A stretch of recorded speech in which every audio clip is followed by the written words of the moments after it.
আজকে থেকে একটা নতুন ষড়যন্ত্র হবে, এটা বলে দেই। ঠিক আছে, এই ফ্যামিলি কার্ডগুলো আপনারা যারা আছেন আপনাদেরকেও আমি দিব, আপনাদেরকেও দিব, যাতে ন্যূনতম কিছু হলো আপনার উপকার হয়। ফ্যামিলি কার্ড নিয়ে বলে 2,500 টাকা দিয়ে কি হবে? রাখ তোদের ফ্যামিলি কার্ড। হ্যাঁ, যেই মানুষ 10,000 টাকা রুজি করে তার সাথে যদি আমি 2,500 টাকা বোনাস স্বরূপ দেই, উপকার হবে কি হবে না বলেন?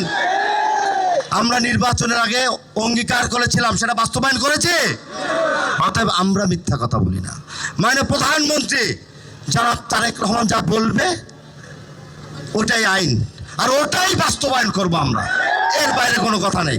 কৃষকদেরকে বলেছিলাম কৃষক কার্ড দিব, সেটাও হয়ে গেছে না? তারপরে কি বলেছিলাম, অল্প সময়ে মাত্র হাতে আছে 20 দিন, নজিরবিহীন ইতিহাস গিনেস বুকে লেখা থাকবে, বাংলাদেশের মানুষের হৃদয়ে মনে থাকবে। আলেম ওলামা খতিব সাহেবদের জন্য ঈদের আগেই সম্মাননা দেওয়া হবে বলেছিলাম, কি মানে প্রধানমন্ত্রী করেছে? তারপরে কি সিটি কর্পোরেশনের পক্ষ থেকে আমাদের সাধ্যে যতটুকু ছিল আমরা করেছি, আপনারা আপনাদের মাধ্যমে তো আপনারা এটা করেছেন। অতএব যখন যা বলবো তখন তা করব, এইটা বলবো না হোপকে আমরা লস অ্যাঞ্জেলসের মতো একটা মার্কেট বানাই দিব, এইটা আমরা বলতে পারবো না।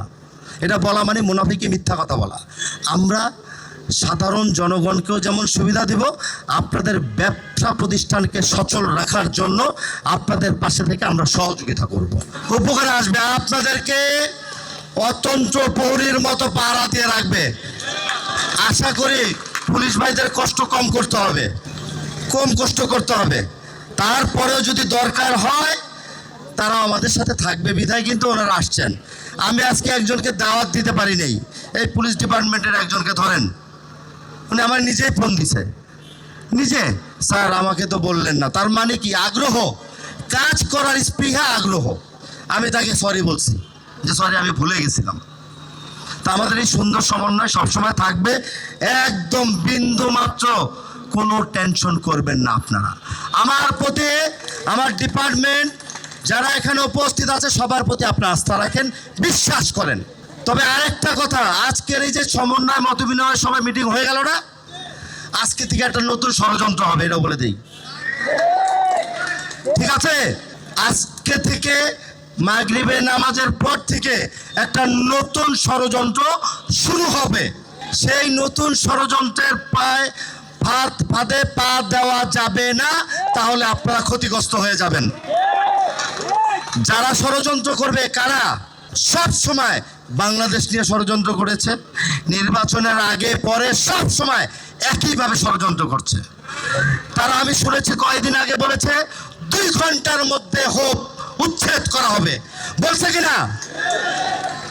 আবার তারপরে খুনে বলছে আমরা উচ্ছেদ করবো না, দেখছে এটাতে তাদের জন্য ভালো না, কিছু না, যেন আবার অন্য ডায়লগ দিছে।